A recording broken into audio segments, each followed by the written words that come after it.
Okay, so is there anything specific today, by the way, that you wanted to talk about? Not necessarily. Just kind of go with the flow and catch up. I mean, it's been quite a while, and I know things have. I'm just curious, definitely how your path has evolved, and obviously thoughts. We'll probably get into the unavoidable kind of COVID stuff a little bit, but I think it'd be great to have some of your natural living, like holistic perspective on things. I think it could be a fun topic to get into, and maybe I guess it always kind of depends. By the time the show's over, it's kind of like by the time it's over, you kind of know what the theme of it became organically. So maybe it'll end up being like porn on lockdown, or maybe it'll be something totally different, or I don't even know how big of a part of your life porn still is, or what. So I guess we'll let it be an emergent property, but I think, yeah, you probably got all kinds of fun stories to tell and all kinds of exciting adventures to share with people, and definitely you've been living the dream for a long time, so and living on the edge. So and I got to see your band play, which is cool. So we can talk about your music too. Oh yeah, Um, you saw my old band. I've quit that band since then, but I oh, really? forgot about that. Um, but we'll get to that. Okay, we'll get into the music career stuff. So, do you do you have any questions for me? And otherwise, we'll just kind of get started. uh, I mean, other than how have you been? Oh, um, yeah, good, but yeah, I mean, I'm good to go when you are. cool, awesome. Well, I've been good, and so I will say, just gonna give a pause here so I know where we started the official episode. And so, if I'm just gonna take a couple breaths and a sip of water, and then I will get us started.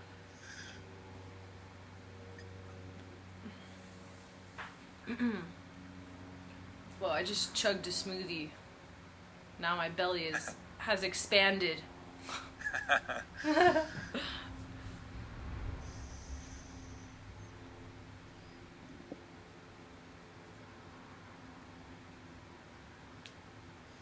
I'm being joined today by Felicity Feline, who has been on the podcast before, as we talked about the path of a holistic porn star. She stood out to me on sexyjobs.com, where I have been kind of occasionally seeking fellow sort of conscious folks, some people who are into spirituality, light work, natural living, yoga, all yoginis.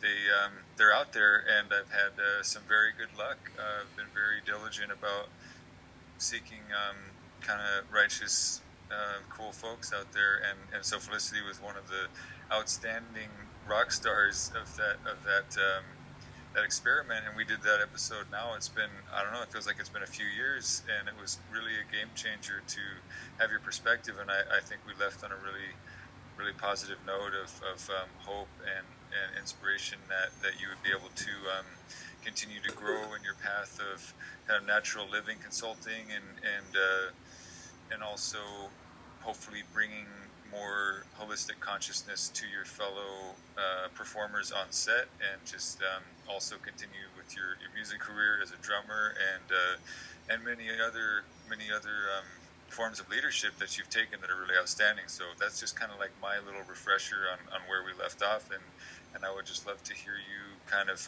give us a refresher on what you've been up to, and how things have evolved, and we'll probably zoom into some details along the way. That was a fabulous introduction. Thank you. Welcome. Flattered. Yeah, I mean, I was gonna actually just laugh when you said how we met. I forgot how we met. It was a long time ago. But I've, well, what can I say? I've evolved a lot since last time we've spoke, which is a positive thing, I would say, because I like the direction that my life has gone to and continues to go. And we've, like we were talking about before we started recording, you stopped by and saw my band play.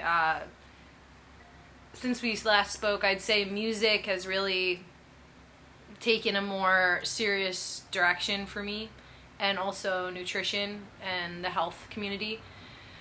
Whereas I would say that working in the adult industry has sort of really put itself on the back burner, which is what I wanted to do.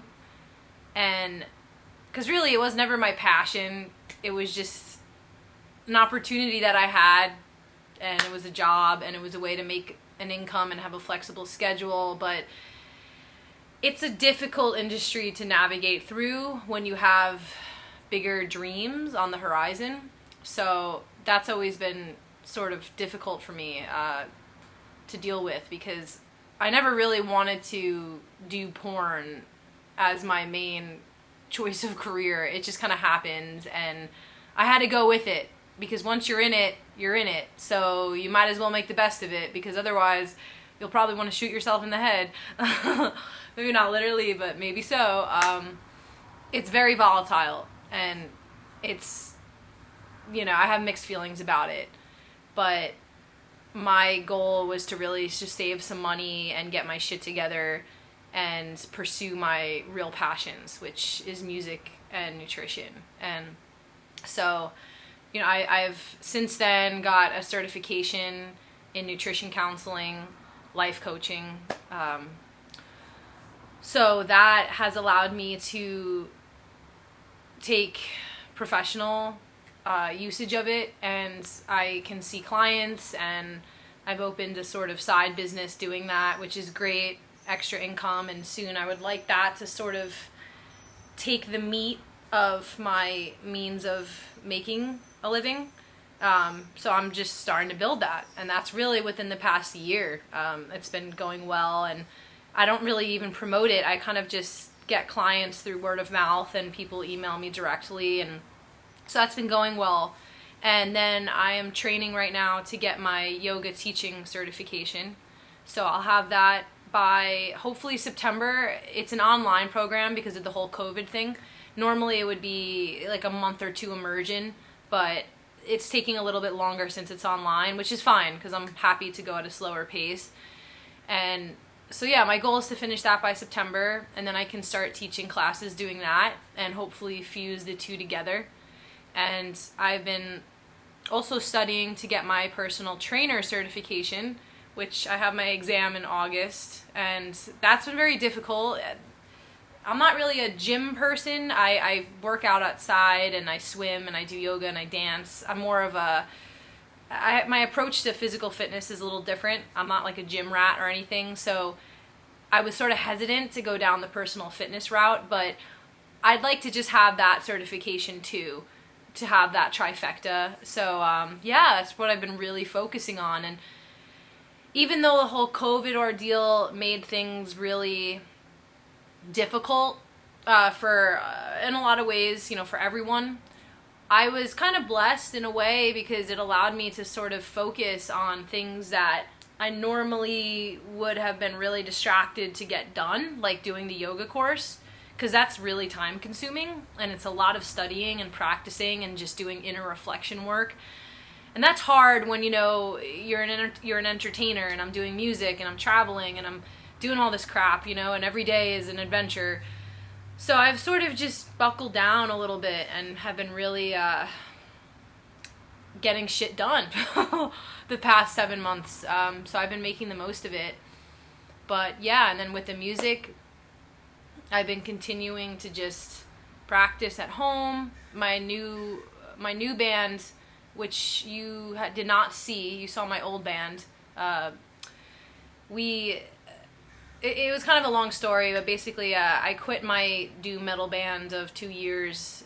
I was with them for over 2 years, and it was hard, but we were just going in different directions, and I felt a disconnect with us, and long story short, I quit and went a different path. And after that, I got offered an opportunity to play with Distorted Pony, which is an old noise rock band.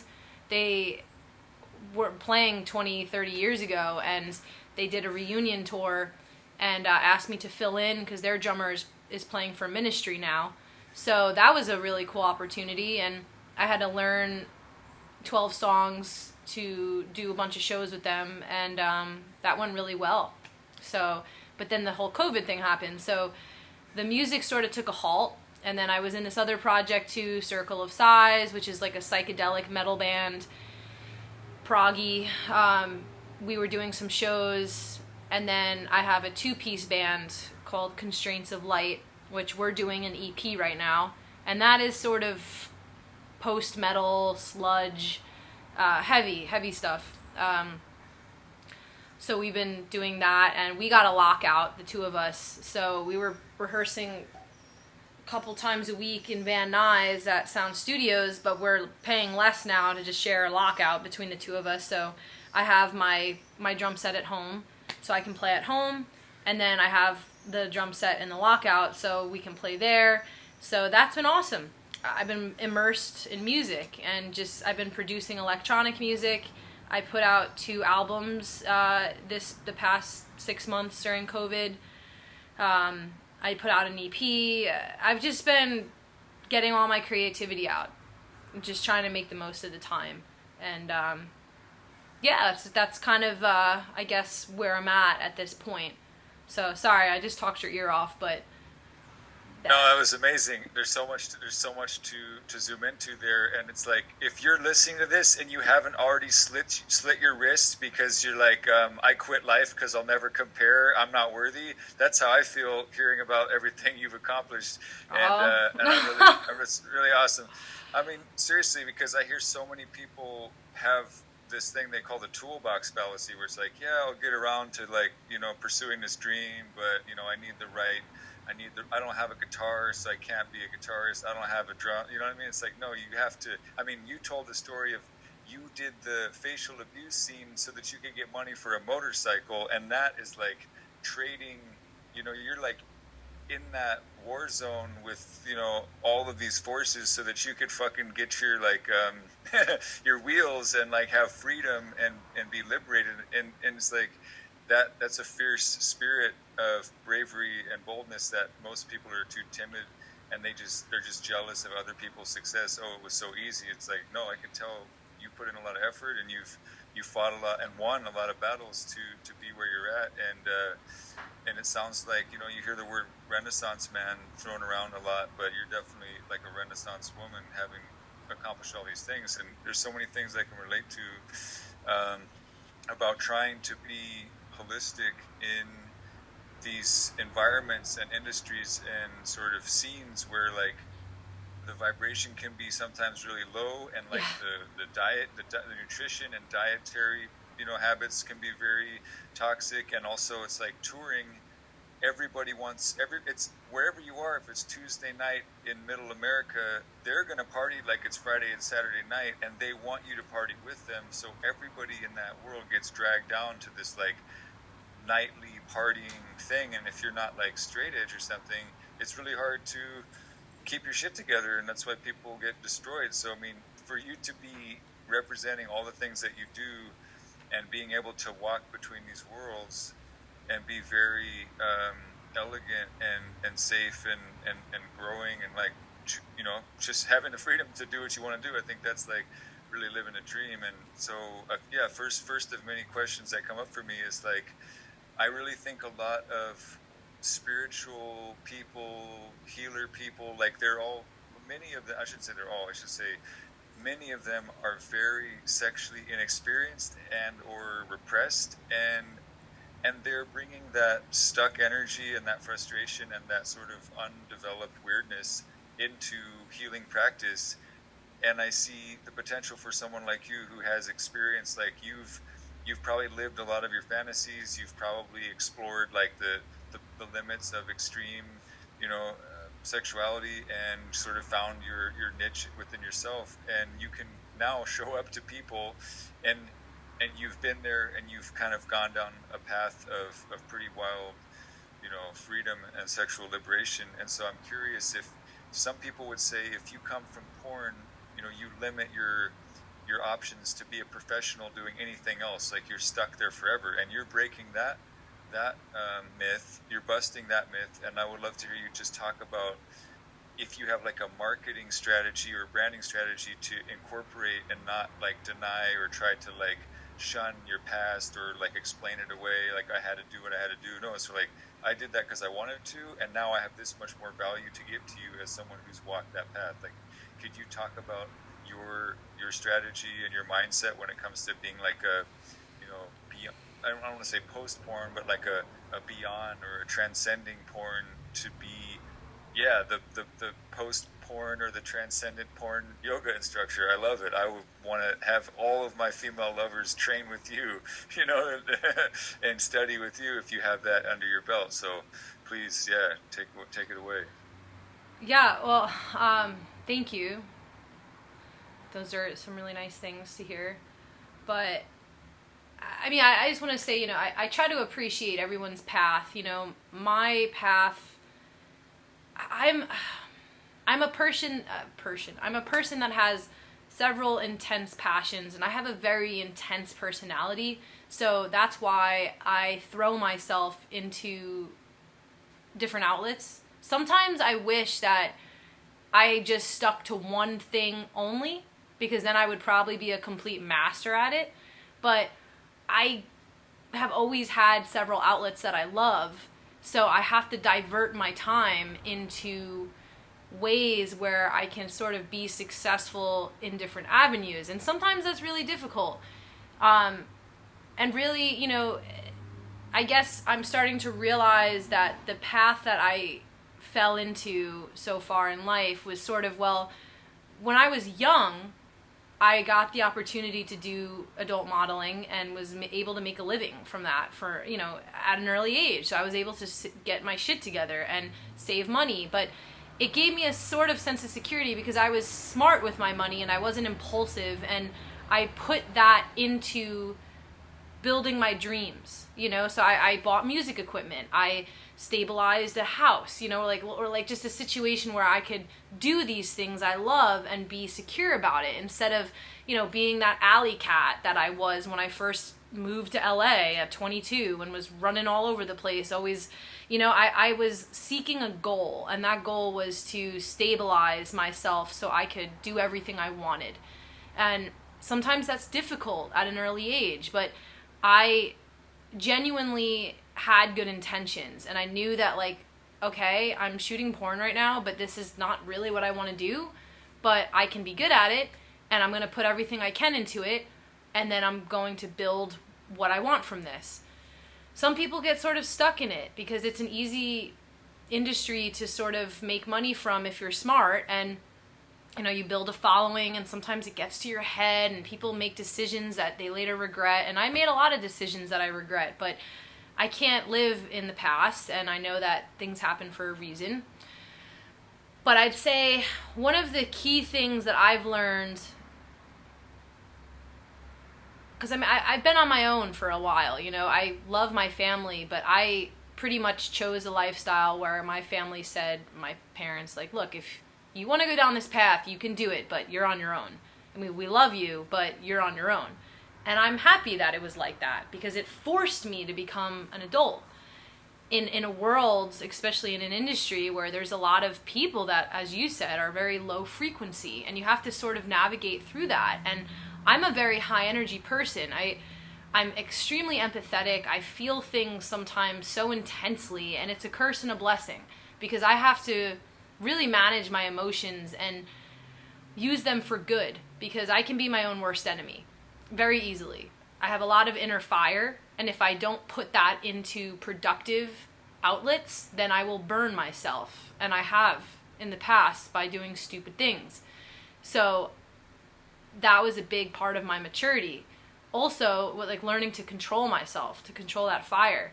And that's actually why I really got into yoga, because I needed to balance that, like, masculine feminine energy that I have. And I have a very, like, aggressive side to me that's, very strong and powerful, and it's that athlete in me. It's that, like, wanting to get shit done, and that voyeur, that explorer, that side of me that needs to be sometimes just controlled a little bit so I can use it for good use.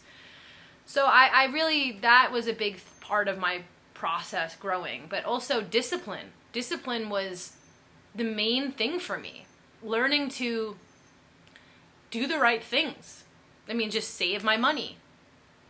put money away, surround myself with the right people, not do drugs, not get into that party scene, not get into the party life. And I'm not advocating to be straight edge, but I live a very clean lifestyle, and I have an extremely healthy diet, and I'm very careful about what I consume.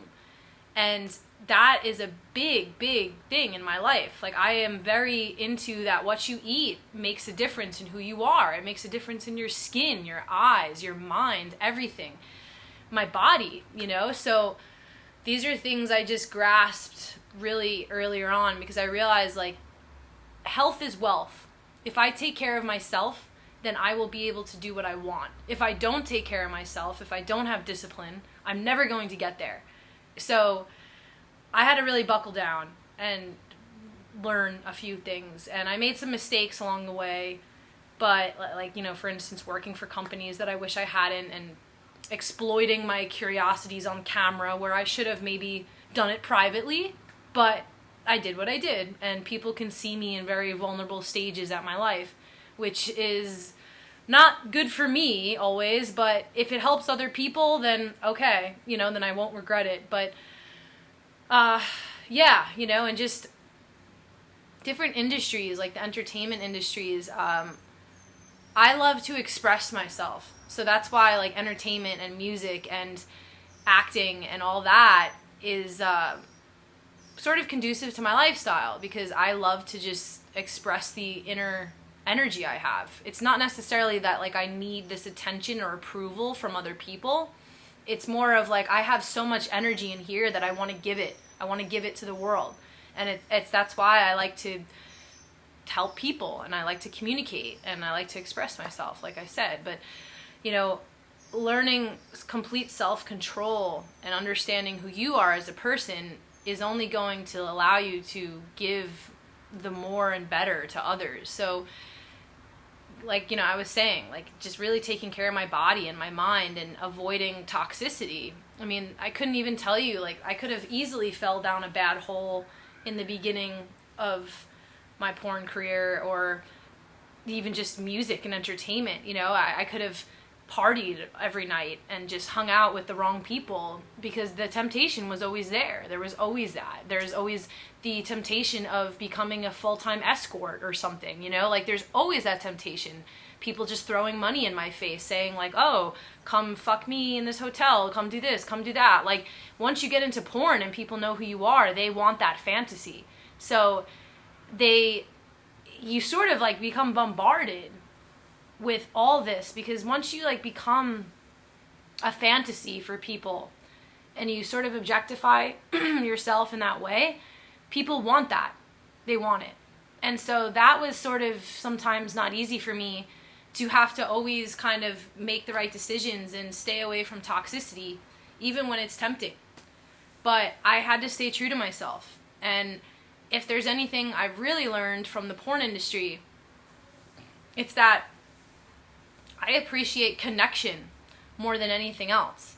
And, like, the sex that I've had in porn is not the sex that I want in real life. I want to feel connected to someone. I want to feel love, and I want to feel my energy intertwining with that person. And I like sensuality. And I'm actually very vanilla in my real life. In real life. Not vanilla in the sense that I'm like a square, I'm prude, but I'm just very gentle and calm and loving, and, like, I love to just touch and feel someone and know that they're doing that to me. And I don't have, like, this fantasy of doing all these crazy things.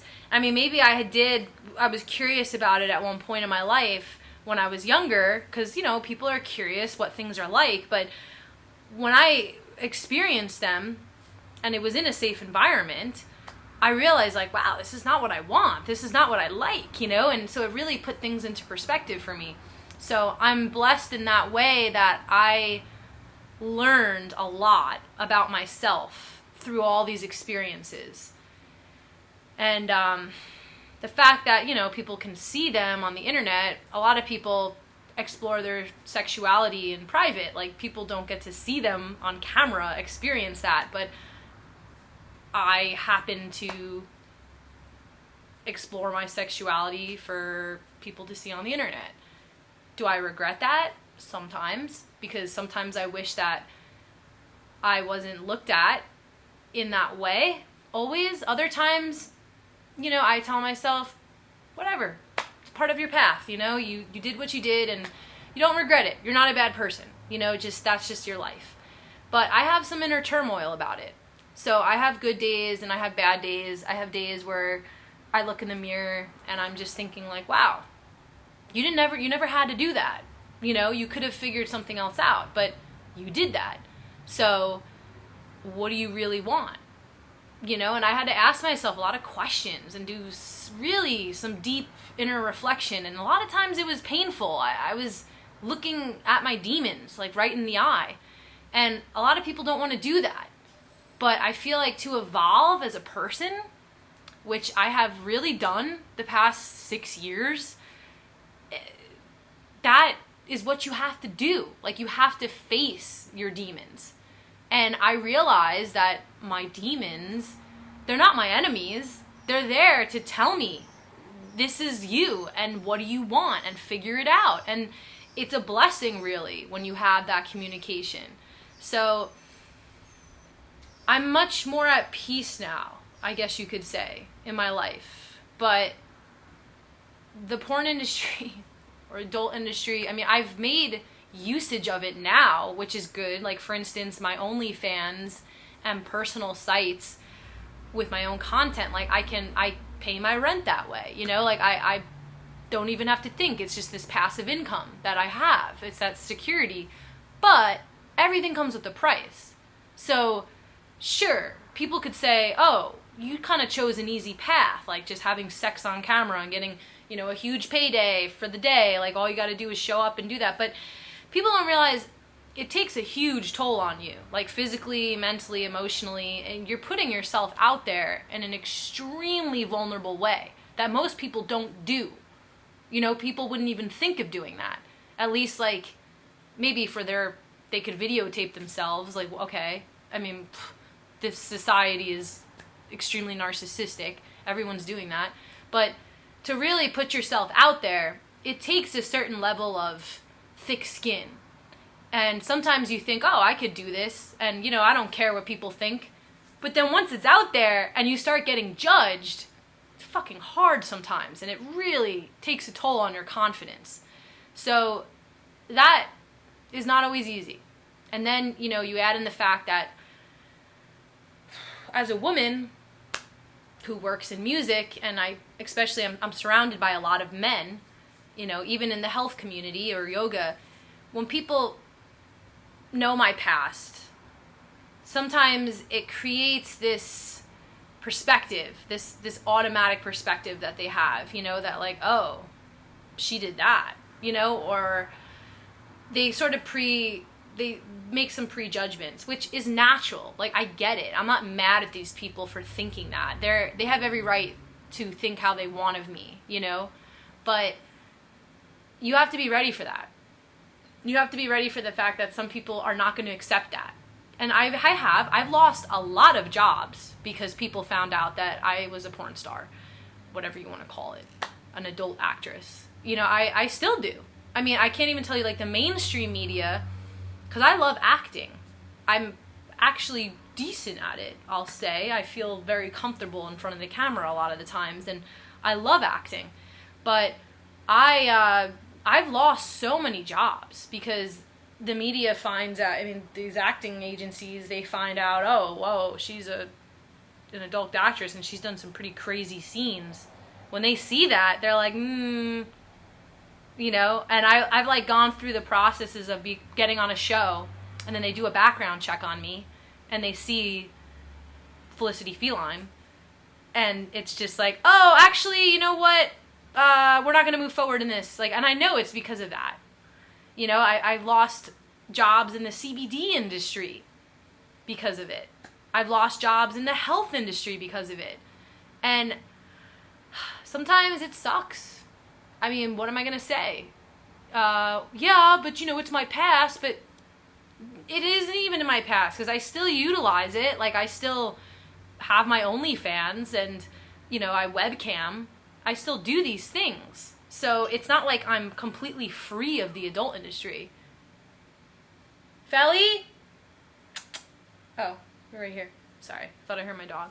I still utilize it because, well, I'm in it and I still make money from it, so why not use it? So there's a part of me that's like, I gotta own this. I own it. You know, this is me. If you don't like it, that's fine. But this is me. This is what I'm doing. This is my life. You know, and I'm combining what I can to make the most of this life.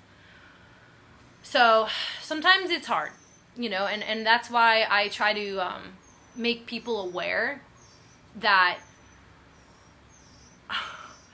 maybe just think a little bit, because I was very impulsive at points in my life, which I know why I was, but at the same time, I didn't have to do a lot of the make the decisions I did. I could have gone down different routes, but I didn't. So if I can at least, you know, these YouTube videos I've made about things you should know before getting into the adult industry, or, you know, I worked for some really abusive sites that was taboo and fetish, but it really affected my life. So I want people to sort of just have that awareness and carry that with them. So maybe they don't do what I did, because some people might not be able to handle what I've done. I mean, I've been lucky enough to be mentally strong and emotionally strong to work through a lot of this, but who knows? There might be a woman that decides to shoot for that site that I did for facial abuse, and then later on regret it so much that she kills herself. I mean, I wouldn't be surprised if a woman hasn't committed suicide after working for that site, because that's how, like, effective it is at changing your life. I mean, that video probably got billions of views, and people have seen me like that. And to kind of know that, and then know, like, your family has seen it, or knows about it, your friends have known, it's like, sometimes it takes a toll on people mentally. And in the moment, it doesn't seem like a big deal, but then the aftermath sometimes is so powerful that it could really ruin someone's life. So I try to be responsible now as far as what I'm promoting. And even, like, Twitter, I really, you know, Twitter is my main social media outlet, because they're the most, I guess you could say, relaxed when it comes to what you post. And not that I mean, I guess you could say I used to post more explicit stuff, more so just nudity. Like the nudity, I cut that out. I stopped posting any nudity because I realized, okay, well, I'm not shooting anymore actively, so, you know, except like my own content. So if someone wants to see that, they can go to my site. I'm not going to post this anymore. I don't want to add any more out there because I've already done enough.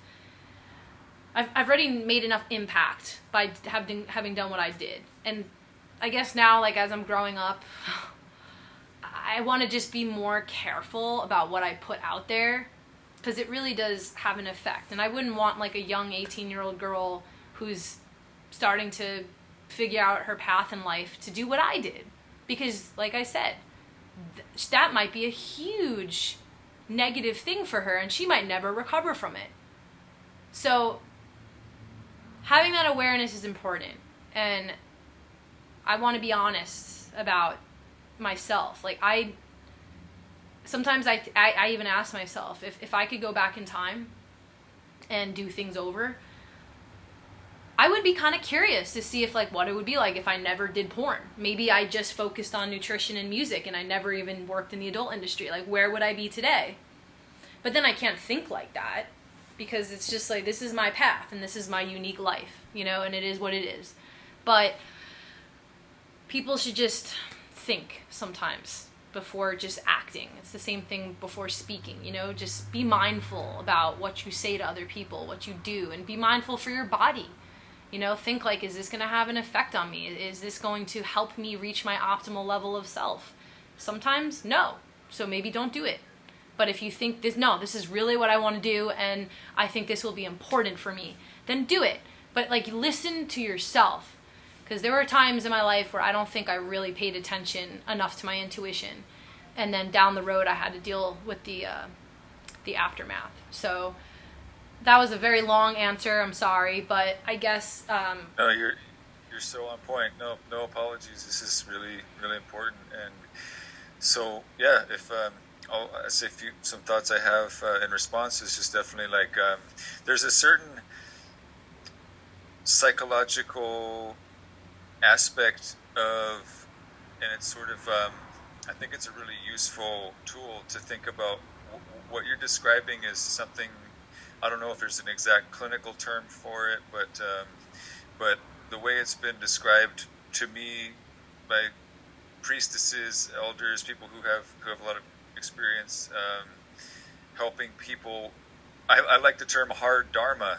Like if you come to this planet and you're incarnated into this time and you are strong, there's almost this sort of like a video game where you select a really high difficulty level because you have the skills to actually play at that level, and you're going to take on demons that are like much bigger than most people might take on, and actually bear those scars to the world and be sort of a living martyr to up level the strength and the resilience of people who maybe don't have that don't have that intestinal fortitude, you know, from their soul level. And so it's when I hear, you know, that sort of hindsight is 2020 thing, and the sort of you can be, you know, driving yourself crazy thinking about decisions you made when you were younger. And I think there's just like something really healing and really redemptive in you're putting it in your own words, and I'll throw in, you know, these some words in there of just being like if you can endure and expose and survive and thrive and transcend some of these experiences, you are doing a net positive thing for the people who are on that edge. And if it's like that person you're talking about who might be trying to kill themselves, maybe that's the one who sees you come out of this shining, and then they're like, oh wow, like I could at least start doing yoga, or at least start doing some self-care, or change my diet, even the first tiny little step, and that could save their life. And who knows where that snowballs from there. But it's like, that's, people say that's like kind of what Bruce Lee did in martial arts, is like he brought this beautiful repressed and racist sort of ignored and denied beauty of Chinese culture and of the way that Asians were depicted in cinema, and he broke a lot of myths, and he brought a lot of beauty to the screen. And now so many people are training in martial arts, and that's affected so many people's lives, and it's almost that he single-handedly did that, and he created this like superheroic, iconic, just almost like a superheroic icon that raises the baseline of what you aspire to. So it's like there's only going to be, you know, like I don't say this to flatter you to death, but it's like the people who take on this hard dharma in a lifetime and then fight through it and survive and make a beautiful art, you know, of their whole life, and experience the extremes and expose themselves to things and come out alive. That's what gives other people no excuse to step it up at least one notch, you know what I mean? Like, if you can do everything you're doing and not be like torn asunder in scandal, and you know, you can still look people in the eye and say that this was. But I also really like the shift that you're talking about, where it's like, yeah, you know, I say this to myself sometimes, where it's like, there's things that I have similar things and decisions I made younger, you know, affiliations or whatnot, just things where I'm like, yeah, that was pretty immature and pretty juvenile. But if you own that as part of your necessary steps to evolve into the person you are now, and you also can say like, yeah, like you said about the nudes and stuff, it's just like, yeah, you know what, I've been there, done that. The stuff is there for the people who want it. I can still make a residual income from it, and I don't have to be like at war with it, and I can still like benefit from it. But I can also grow to the point where it's like, oh yeah, that was you know, that was the 1.0 version of me. Now we're talking about version 10.0, and that's why I charge this much for my time, and why I wear these clothes, and I have this professional, you know, presence. And so I think it's it's really impressive, and I think that I'm sorry to hear you say that you've had some, setbacks with other people's judgments of you. And what that kind of leads me to as another question is like a little like sort of prefacing on this question is that like I think a lot of people have this mystique for around he did Eyes Wide Shut and Stanley Kubrick. Stanley Kubrick as a filmmaker is this sort of gem because he had the ultimate punk rock spirit of like, I'm going to do things my way, I'm going to take as long as I want, and I'm going to say fuck you to the studios, I'm going to be almost a recluse, I'm going to just, most people won't even know what I look like, and I'm just going to hone in on the art so much that like, it really doesn't matter too much what other people think. Like, he's not beholden to investors, he's not beholden to studios, he's bootstrapping and financing his own productions and having complete artistic control and sharing that with like his family and like the people he likes to work with, and like keeping integrity to his own passions. And like what I see you doing and what I think is like archetypal here about all this stuff is that like, the things that it sounds like you were compromised on in your journey were those times where the sort of financial, the balance of power financially, like if you could have said, now like you could do this, and even new people can come in doing this, where it's like, if you had total editing control and total creative control, and you were writing the scripts, and you had the capital to produce your own content, then you could probably go back and still have done as much porn as you wanted to, but never like release the rights to it to a third party or to like a producer other than you. And now you're kind of in that zone where like you can do whatever you want and you can have full control over that, on every level. And I feel, I can commiserate with being like, man, I really wish I had always just only done stuff that I was totally in control over, or where I shared control with like a friend or a person I trust or a peer, and not like a studio or not like a pimp or whatever, you know what I mean? Like whatever it is. So I think you're exuding all that stuff. And, my question for you is now, like, could you help people, like let's say you were going to mentor, you're kind of a default mentor for people coming up. So if am I correct in this assumption, or how would you put it in the words of like, if let's say you still had to do porn to get to where you are, but if you had the capital, like if your family had said, okay, this is your path, you're not on your own. This is your path. We accept it. We don't like it. We love you. And here's your trust fund, if you had one. Or no, I'm not saying like, or here's your inheritance or whatever it is. Like, we want you to do this safely. We want you to do it the way you want to do it. We don't want you to ever compromise, and want you to not have like looming rent or looming bills to make you ever, take a step down from your highest, standard for yourself. And you need capital to do that, and not everybody has that. So just as a thought experiment, if maybe you could walk through, like let's say I'm a young woman wanting to get into the industry, but I didn't need to rely on the income. Like I was set, like I could afford to do it. I'm like, I want to invest in myself. How would you give advice to somebody who could do it? I guess for yourself, like as an exercise, how would you? Okay, sorry, I'm getting overcomplicated. If you did go back in time and you had an infinite budget and you still wanted to explore porn and do all that, like what would that journey possibly look like? And maybe that's something you can also, inspire other people to do, so that they could avoid the pitfalls and learn from your, I don't want to say mistakes, but learn from your wisdom, right? Well, I guess it's hard a little bit to answer that now, because I've grown so much since I was 20. That's 8 years. 8 years.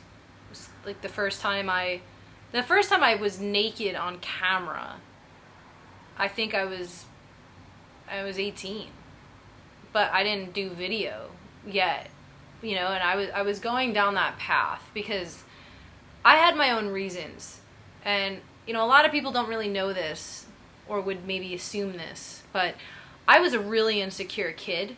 Like, I was a huge tomboy, and I was very gawky and skinny, and I was like a hardcore athlete. And I was always just kind of looked at as like the athletic girl, you know, and a tomboy. And that girl, I was a great soccer player. I probably could have gotten a full scholarship if I wanted to do that. And, you know, I played percussion, and I was a great drummer. And this is when I was in middle school, high school. But I sort of became insecure because I felt like, wow, like I'm beautiful, but I'm not looked at in that way. You know, like I'm looked at as this, like I wanted to know what it was like to be a girly girl, you know, and to sort of be looked at as like a feminine beauty rather than like a cute, wholesome tomboy, you know. I wanted both, in a sense. And like I think some girls that grow up like that could relate to this, you know, but I wanted to explore my feminine side. Because, I mean, I didn't even wear jeans until I was in, like, 9th grade. Like, I was such a tomboy. I just wore band t-shirts and soccer shorts every day, or, like, warm-up pants. I mean, I never really showed off my body. I was very just, like, an athlete. Like, I looked at my body as a vehicle, you know? It was a vessel, and I didn't really think of myself in a sexual way, but like I was always very open with my physical body. Like I would, even as a kid, like I was sexual and I didn't even really realize it. Like I was playing Lion King and wanting to like hump stuff, and I just had this like sexuality about me that was very raw and fluid.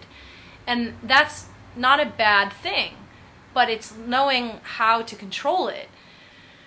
And when I was also a late bloomer. Like, I didn't get my period till I was 18 years old because I was underweight and I was flat-chested. And I remember going to the doctor when I was 18, and the doctor asked me what my menstrual cycle was like, and I said, I don't have it. And I'm 18 years old. And he looked at me and he's like, that's kind of a problem. Like, you should have it by now. So they put me on birth control to get it, to jumpstart my hormones, which is the worst thing you could do. Like, in retrospect, I mean, that fucked my hormones up. But I went on the pill at 18, and it really just, this artificial estrogen just poured into my body, which my body was like, whoa, what is this, you know? And all of a sudden, my boobs got really big, really quick, and I started feeling, like, very feminine and getting all these side effects that I wasn't used to. I hated it. I mean, I got my menstrual cycle, but then I went off the pill. And after that, I remember my boobs, because they had gotten really big and then they shrank. They always like didn't look the same after that. Like they were never as perky. And that always made me kind of self-conscious. But there was this part of me that was like, I know I'm beautiful. And like, I know I have a different sexuality. Like I know I have a different type of beauty. I'm not just like this wholesome thing. Like I also know I'm hot, you know, and I could be like a cheerleader, you know. I had this this complex in my head that I wasn't good enough, like that I had to prove myself. And that insecurity led me to modeling, because I wanted to like be a model, you know, the complete opposite of what I was doing. And just to prove to myself. It wasn't really like I need to prove to people. It was more for myself. Like I wanted to prove that I was good enough to do that too. So I got into that. And then I started webcamming. And then I got into stripping. And I was good at it. Like I remember in college, I was making money dancing. And I was very comfortable doing it. Like besides being a little self-conscious about my boobs, other than that, I was very natural at it. And I will never forget that. Like I was 18 and just thinking to myself, wow, I'm making money like in this underground way. I mean, I'm my own boss. Like I don't have to listen to anyone really. And I'm just doing this by entertaining and teasing men. And I'm very good at sales, and I'm good at communicating, and I can manipulate people very easily if I want to, which is a skill if you use it right. So I kind of said to myself, like, wow, I should keep exploring this path. But I also knew that it was probably detrimental. But there was like this temptation like around it. And I wasn't telling anyone about it. It was a secret. It was like this secretive life. It was the black cat in me, you know, just kind of doing my stuff in the shadows, but then leading a normal life that day. And I created this, like, I don't want to say alter ego, but this side of me that was very explorative and secret, and, you know, which isn't healthy in reality. Like, there shouldn't be dualities like that are so extreme, because then they can conflict. And that's what was happening to me. I was having this, like, duality happen where I was like, who's more me? You know, like, what am I doing? How can I just immerse the two?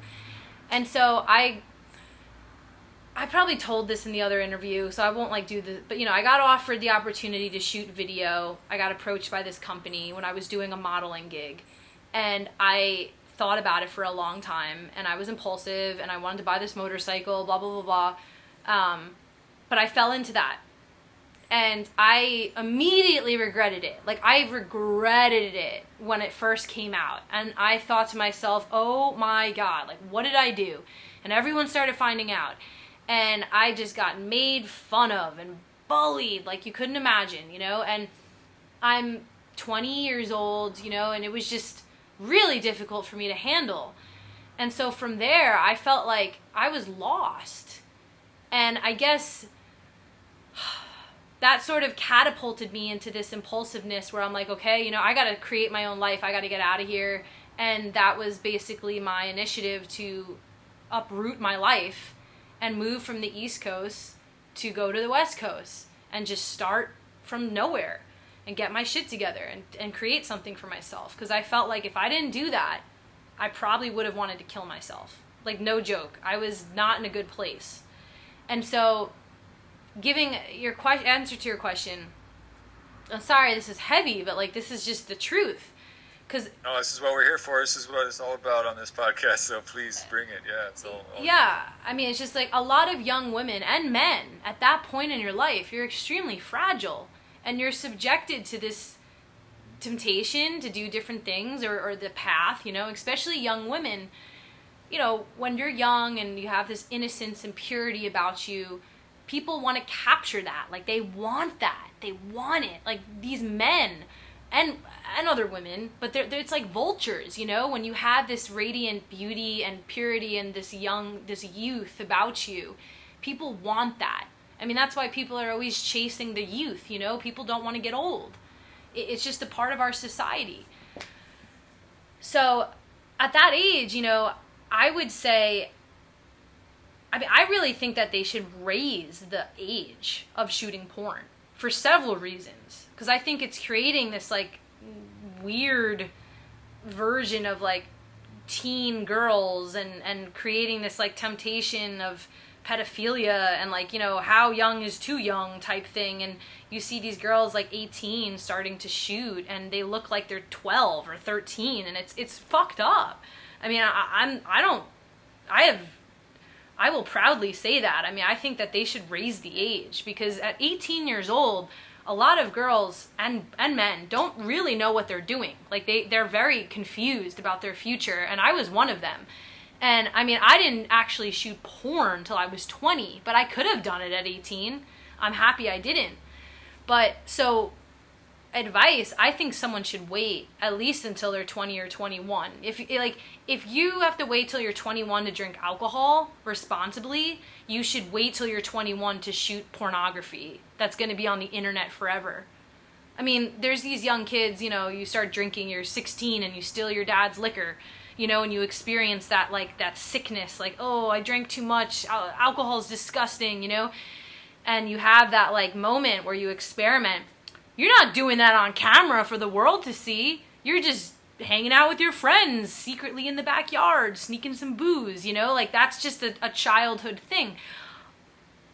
To shoot porn and to get paid for that, and then to know that it's going to be on the internet, and you're 18 years old, I mean, that is a big deal. And, like, I don't think people realize that. I mean, like, looking back at it, at fucking 20 years old, I was all over the place. I was all over the place. And then someone throws me like $2,500 in my face and saying, like, oh, we only shoot first timers. Come shoot a porno. You're already posing naked on the internet. You're already a stripper. Why not take it a step further? And I completely fell for that. I completely got a hold of that temptation and I let it take me away and I wanted that money, and you put that pressure on a lot of young girls, and you know what? Sometimes it's hard to say no because you're not used to making that money at that age. You know, you're not used to someone offering you this amount of money, like for one thing, like just, oh, I just have to shoot a video and it's like a couple hours and then I'm done. I mean, think about that. That's a big deal. I think it's really fucked up for people to think it's okay. But, I mean, that's just the world we live in. So my advice would be to wait until you really are stable in your life, like mentally, emotionally. Maybe you're even living by yourself, or you're, you know, living with a significant other or something. Like, you have stability where you are comfortable enough with yourself and your own skin, and you know what direction that you're going in life before you make a decision like that. I think that would be my advice, is to seriously wait it out. Or at least, I would rather see, if someone was really curious about their sexuality, I think it would almost be safer or less impactful, that has consequences, to maybe go to like a swingers club with a friend, or, you know, go to an environment where people are very sexually open and there's no judgment, and you're stepping in this environment where there's all these people that are like, oh, you know, nude in front of each other. Or go to like a nude beach, you know, if you've never been there, or just test the waters with things to really make sure like you're okay with yourself and that environment. Because, you know, sometimes it's like, oh, an amateur company is asking if I want to go shoot a porno in a hotel, and it's just you and two other people, and you're getting paid $2,500, and it's just a regular boy-girl shoot. And, you know, if you're considering doing a porno, I'm sure that you've had sex a few times, and, you know, maybe a girl is very sexually active. Like I was very sexually explorative at that age. I mean, I had boyfriends and I loved to have sex with them. Like, I was very comfortable with that. So the idea of just having sex on camera didn't seem like a huge deal, but I didn't really think about the consequences. So I think, you know, a lot of girls, they might think that maybe they party a lot and they fool around with guys a lot. So they're like, oh, well, you know, I have sex with guys I don't even really like, so why not have sex on camera? But they don't think about the consequences. And that, like, okay, that's going to follow you for the rest of your life. Would you still do that? If you could see in the future that maybe, you know, you realize, oh, I don't want to do porn, but now I have this out on the internet and these companies are going to see that. Or what if, you know, I can never become a lawyer now because I have this porn out on the internet that I did when I was 18. Like, it's just it could be so detrimental. And what you said about being like a martyr, I mean, I guess I could really relate to that, as far as if you know, seeing me that way, because I feel like that I look at myself sometimes as I'm a maverick. Like, I am an explorer, and I'm a bit of a loner as well, you know, and I've looked at my life as like this experiment where, okay, I am choosing to, at this point in my life, committing to exploring life and then sharing with the world so that I can inspire other people to help them live their best life. And I'm putting sort of my own life out there for people to judge and for people to see, and it is what it is. If you don't like me, you don't like me. If you do, great. That makes me feel good. But my intention is just to inspire people to live a good life, and to not die and think right before you die, wow, I wish I did things differently. Like, no one wants that. You know, people should be like, wow, I lived a good life. I feel fulfilled. I'm happy. I'm satisfied. I'm content. You know, that should be a goal. It should just to be happy. Like, just be happy that you lived a life that you enjoyed. And so I wouldn't want to see someone choose a path, even if, like, yeah, you were living at home and you had the security of your parents or a significant other, and you didn't have to worry about money, but you just wanted to explore your sexuality. There's nothing wrong with wanting to explore your sexuality. especially when you're young. You should, because, you know, one day if you want to be in a monogamous relationship, which I like monogamy personally, like that's another thing I've learned over the years. I like to commit to one person and to focus on one person. That's more of my thing, like creating a mate, having a teammate. Like that's how I like to look at love. And then, you know, anything else, it's just you let into your circle if you want to. Like I'm protective when I'm in love. But when you're 18, 19, 20, you know, especially nowadays, kid, you're curious. You know, you're probably going to have more than one partner. I mean, that's just whatever. But to jump into the idea of shooting porn, that's pretty heavy. And it's, sure, people make it seem like, oh, you know, it's not a big deal. Like, media is portraying, like, porn as such a normal thing, you know? And I have, like, some uncomfortable feelings around it, having worked in it. Like, and this, people have called me a hypocrite before for feeling this way, but, like, I don't really think porn is a positive thing most of the time. I honestly think that it's caused more problems to society than good things. And there's plenty of ways that you can explore your sexuality without having to put it on camera. And this is coming from me, you know, because I think that it creates this overstimulation, and it creates this normalcy that, like, oh, I just want to jerk off and watch people. And, you know, instead of like having a connection with your partner, and I mean, I guess people can do both, but if you think like how life was 30, 40 years ago, like before the internet was a huge thing, I felt like there was more compassion in relationships. Like maybe not so, but I just feel like people were more loyal to each other in a sense. Like now it's like, oh, it's okay for you to just constantly watch porn in the other room while your wife is asleep, you know, like because I'm not really that happy with my sex life, so I'm just going to go watch all these younger women. Like it's created this like sort of toxic addiction to like wanting something else that you can't have. And I think that's kind of scary. And I've never even been into watching porn. Like it's not really my thing. I like to just close my eyes or if you know, I don't even really masturbate. I don't have to, you know, because I'd like to think that I get everything I need from my sex life. But it kind of scares me that some people, they're like never satisfied now. Like they're always like, oh, well, you know, tonight I could watch a threesome. Tonight I could watch a DP. Tonight I could watch, you know, interracial porn. Tomorrow I can watch Asian porn. You know, it's like people become so overstimulated instead of just being happy with what they have. And I mean, you hear like of stories that now, I know a lot of men that can't even have an orgasm in person with a woman because they're so addicted to porn. Like they're so used to watching people on the internet, this virtual fantasy, but then when they're in real life, they like have different expectations, or it's not what they're used to seeing. And like, it's really created this toxic mindset. I mean, maybe it could help people too, and I'm not trying to like demonize it, but I would tread carefully, I guess is what I'm trying to say. I think it does more harm than good, and most people don't have the self-control to not let it get inside their brain too much. And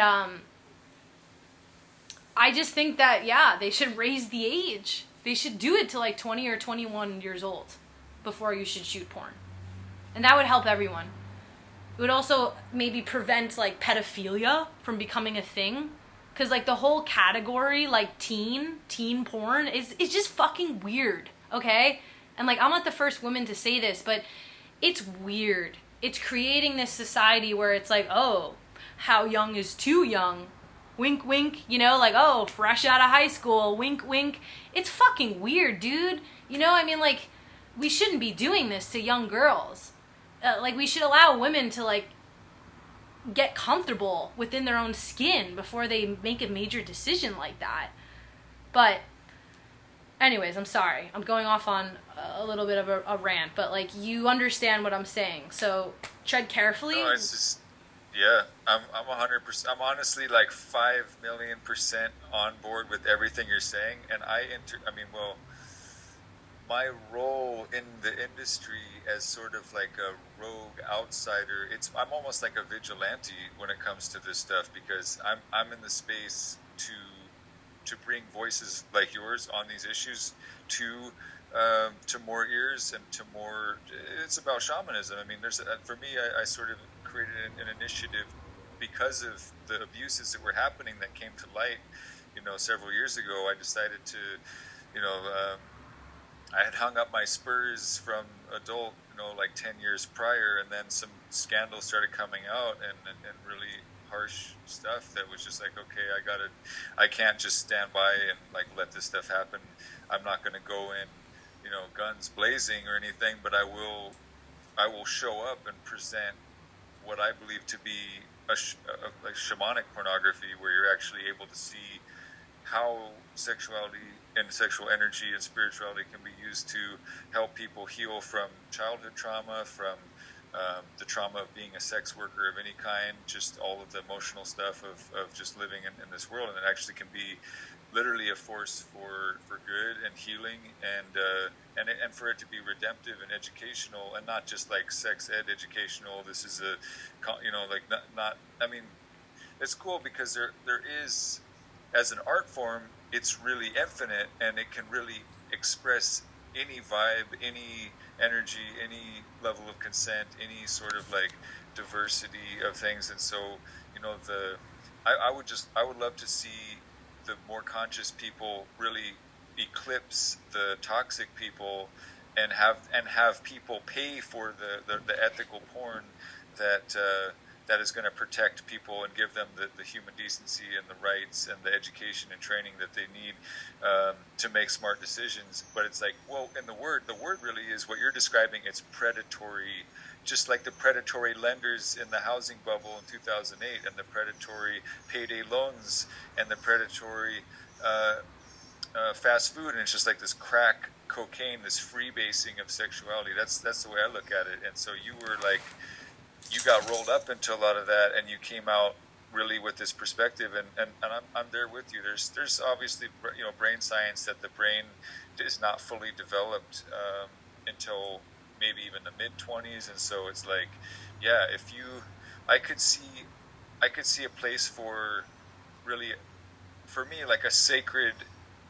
way for people, if they really wanted to say, like, the way, like, if I could not be paternalistic, but let's say I had a daughter, and I'm now at an age where I could have a daughter right now, theoretically or hypothetically, that was like your age when you got into this, and the conversation that I would have now would be like, let's understand the stories of people like Felicity, and understand the dynamics of the predators out there who are going to manipulate and abuse and trick and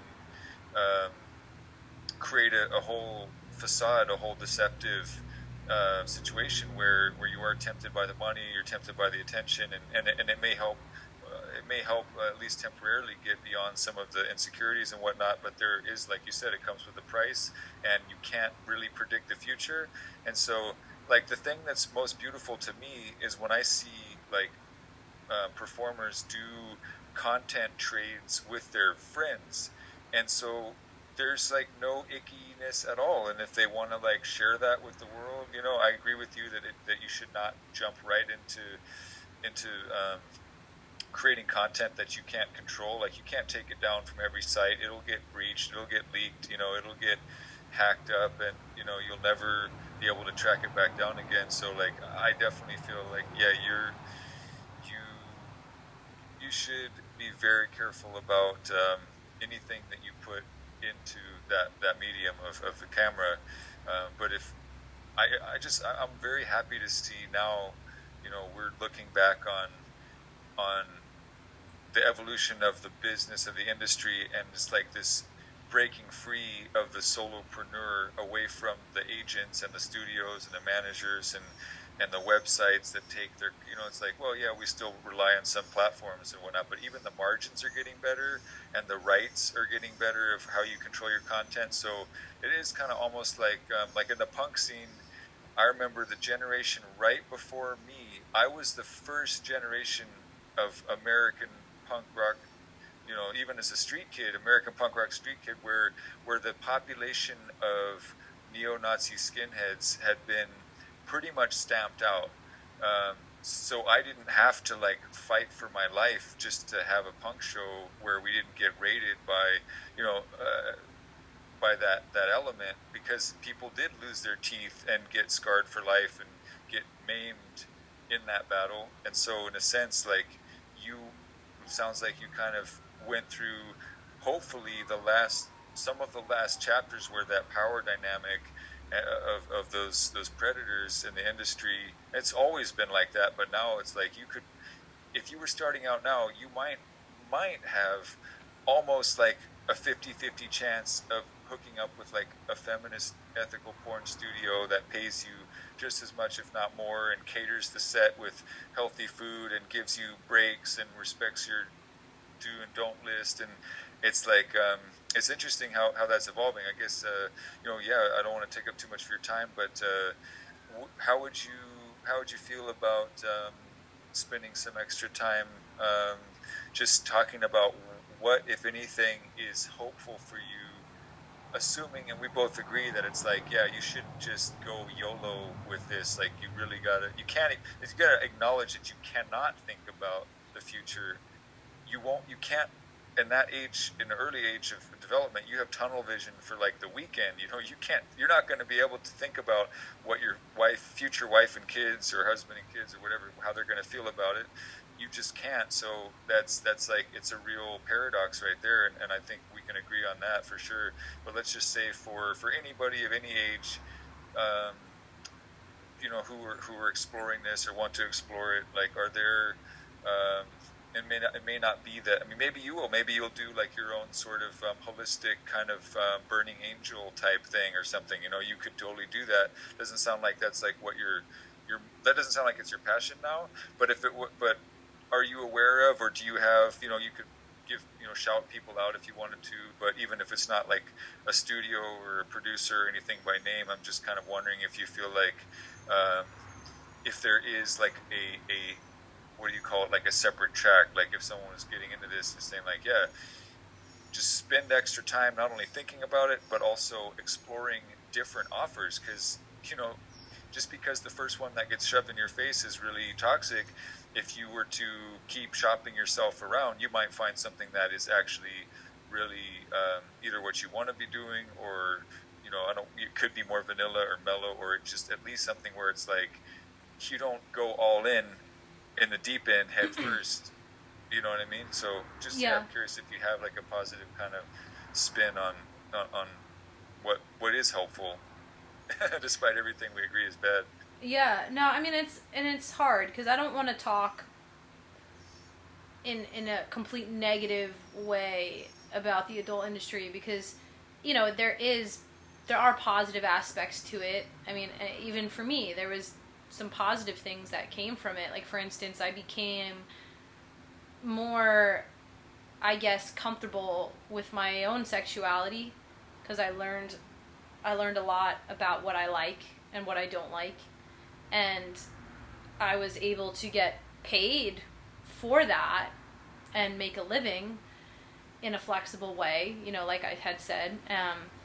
It allowed me sort of to develop a social media following, in a sense, but I guess I wanted to talk about that before, and I forgot, but I mean, that's another thing, because, my audience, or following, however you want to say it can be kind of limiting, because, like, when people know you from porn, it's been a more so a questionable thing for me, because sometimes my loyal fans and people that are good people that have are somewhat intelligent people realize that, okay, this woman does porn, but she also does a lot of other things with her life. And my real fans or friends know that porn is not my life. Like, porn is just really a small part of it. And they see me as a person and an individual rather than some sexual object. But, it can sort of create a weird type of following around you that you might not want. So that's something to also kind of be aware about. Like you do attract a lot of different walks of life from working in the adult industry, and these people are looking at you usually in a sexual way. So sometimes you might not always want that attention, and you're kind of asking for it when you do that. So that's something to kind of be aware about. But as far as, positivity, I think that people that have good moralities around human rights and sexuality, that if they were pursuing into making their own company or just starting out on their own, I would try to just brand and market yourself first before jumping into a company and using them as a platform to get bigger. Because that's what a lot of porn stars do initially. They work with some well-known companies that sort of put them on the map, and then from there they kind of just expand and grow, and then they get more work. But it can be sometimes hard on you, because you like when there's a new performer that's starting to get popular, you get a lot of work really quickly, which is overwhelming at first, because you're like, whoa, I'm getting all this attention, I'm making all this money, all these people want to work with me. It feels great, right? It's like a boost to your ego. But then it starts to slow down, because there's always a new person coming in. Then they're always also looking for these younger girls that are coming in, and then like there's companies that will wait till a girl turns 18 and then will approach her, like scouts in sports. There's scouts in porn. It's fucking crazy, but because they just want to get that perfect content, the younger the better and the more pristine looking. And so I think if I were, giving advice to someone that really wanted to get into it, like that was their dream, that's what they wanted for themselves, okay, I think that you should brand yourself a little bit first and not jump into these companies like you were saying. Like maybe make your own content, explore your own body by yourself first. Maybe start webcamming. Get used to interacting with people on camera. Get used to just being in front of the camera and opening up your sexuality like that first. If that feels comfortable for you and you really enjoy it, then maybe move forward. But just also remember that, webcam is usually more discreet, and it's not, you don't have to put that content out there unless you want to. Just things like that, if you're able to commit to that and you like it, then maybe move forward. Just test the waters. Being impulsive, kind of like how I was, which I guess like I started with the things first and then I got into porn, but still, like I made a pretty drastic jump that I don't think I was ready for. So I would just say that. I would say like focus on branding yourself first and getting comfortable with yourself. And then maybe if, approach other performers, if you're really, into watching other people and whatnot, maybe approach people that you would like to work with and see if maybe they would want to work with you. And work with people that you think you would genuinely, connect with. And try that. Or maybe, you want to have a partner and ask your partner, hey, if you're in a monogamous relationship, maybe ask your partner, hey, I really think, I want to get into the adult industry, but why don't we shoot content together? Like, why don't we create our own site together? And you're with someone that you love and you're comfortable with, and maybe you want to try doing that. Like, there's nothing wrong with that.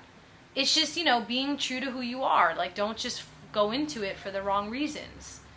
I think I went in for it for the wrong reasons initially, and then I sort of just put myself in a position where I'm like, okay, well, I'm in it, so I might as well make the most of it. But if I could have done things differently, I probably would have, So I just think there should be there should be a responsibility around sex. Like it's just like food. People can get addicted to it. You can get addicted to it like drugs. Sex is a gift that humans we have. I love having sex. When I'm in love with someone, especially when I'm connected with someone and you have sex with them and you're making love, that is one of the best feelings in the world. I mean, I love that. It makes me feel like I'm connecting with the divine. I mean, you know, it's beautiful. But when it becomes this sort of unappreciated thing and like we kind of just take it for granted, and, you know, people are just watching porn all day and they lose sight of sort of what it is to enjoy sexuality, I think that's where it gets lost. And I think that's kind of sad. And sometimes I feel like society's heading in that direction a little bit because everything is so easy. Like everything's free. You could just go on the internet, you know, and it's also creating this echo where the younger generations coming in, they are having these like crazy expectations of what sex is like and what people should look like and what the interaction should be like. And that's kind of scary, you know, to think that they're not focusing on learning about themselves and embracing their sexuality, maybe with someone they trust. Like instead they're just watching porn and they think like, oh, this is how it should be, especially like these young males, you know. And I have to send you this podcast about sexuality. This man, he's a Buddhist and he's a guru and he talks all about sexuality and it's unbelievable. But that podcast changed my life. He said some of the most insightful things that blew my mind. It really blew my mind, and it totally changed my perspective on even just basic things that I consider myself like educated and knowledgeable about sexuality, but this was just on another level. And it made me like rethink a lot of things, you know, about society and porn and couples, and it just, I gotta send that to you. But, you know, one thing awesome. Yeah, please do. Yeah, Thanks. I mean, he's written books too, and one thing that he said was that humans need to have a level of self-control, especially men, when it comes to their sexuality, because when they're constantly jerking off and ejaculating, they relate the release of ejaculation to this pleasure and to sex, and instead of being able to control it and connect with the women and be it as it should, as humans are designed, they lose sight of what the gift of sexuality really is. And granted, you know, of course there's men that like don't have a partner, and I understand that, like they watch porn because they're not able to maybe get intimate with a woman. But even that, I think like having responsibility watching porn is just as important as how you would have responsibility with a partner, because you can get addicted to it and it literally releases neurotransmitters in your brain and it can make you addicted to it, like just like a drug can. It's that release, you know, that dopamine and serotonin that's coming in. People want that all the time and they don't know how to stop it, and then all of a sudden you start getting overstimulated and nothing works, and you keep needing more and more and more to get that, and that can be dangerous. So I just sort of, you know, the awareness, discipline, those things that apply to everything in life, you know, including sexuality. And the more like you treat sex with honor, and you respect the body and you respect sex, like then it becomes more meaningful and it means something. But so yeah, I don't know. I'm getting like a little spiritual No, here, but you know. Yeah. No, believe me, no, this is the place to be woo-woo and new. Like, this is what it's all about. I mean, you're speaking my language, and it's really actually extremely invigorating for me to hear you say these words, because it also that people think that someone like me is like, oh, you're just a white knight. You want to come in there and tell people not to have fun, and you know, you want to put these rules on them and make it into a religious thing or even a cult or something. It's like, no, this is ancient wisdom about how the body works and how, you know, these gifts we have. So, you know, the more people like both of us, you know, who have had negative experiences and who actually are reflecting on things and actually not. Like, I think something I would comes to mind is a really good friend. I would say a really good cyber friend. It's one of those people that you haven't met, but you've connected with in many ways online. A former um, frequent guest on the podcast. He's like a very successful male sex worker and built a whole career in Vegas. And he said something interesting about Vegas. It's just like, if you are not disciplined and you want to like play the adult industry game in Vegas on whatever level, this place just systematically eats people alive, so it's like, it's a rare person who can be in the eye of the storm of all the temptation and all of the addiction and whatnot, and actually rise above it, and actually not go and hide in the Himalayas in a cave and in silence, but actually be in the primal and the sort of the very in the meat space, like in the flesh, and live that. That's kind of the tantric, at least the sort of so-called left-hand tantrism of being able to actually not just be in the clouds in your in your meditations, but actually enjoy the body as well, and literally be. That's what holistic is, right? It's like if you're being holistic, you're factoring in all of the different components that you can possibly conceive, and you're always willing to be open-minded to add new information. So, I really hope that the people who listen to this from your camp and my camp, like they really feel that sense of empowerment and discipline and liberation. And I think it does for both of us. It all comes down to having sort of a real self-love of the body temple, and to want to share that with people in a good way. And if that involves, the camera, then we can always improve on that, and we should definitely not accept the industry the way it has been or the way it is. And I think you have proven that you can be that maverick, and also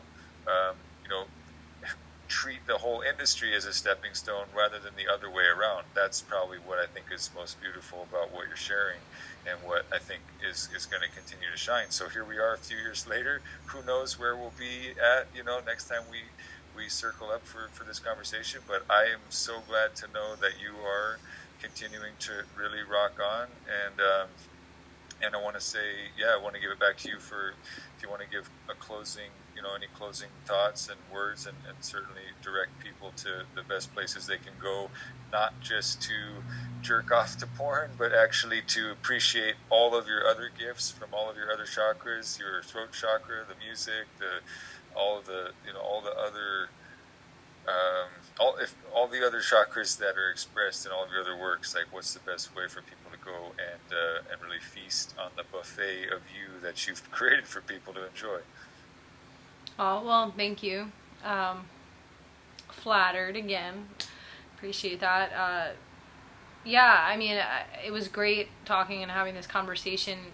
Especially, it's refreshing too to talk to a male that also has a level of awareness and spirituality and just appreciation, and looks at it beyond just the physical realm, and I think that's what, there's a lot of superficial people that I like to say, they sort of just dwell on the surface, and they're either afraid or they're ignorant to sort of gain a level of depth. And I don't want to say that these are bad people, but I feel like these are people that haven't really tapped into what's within them. They're kind of just living day by day and going through the motions, and haven't really explored themselves or what they're really have inside and what they have to offer. And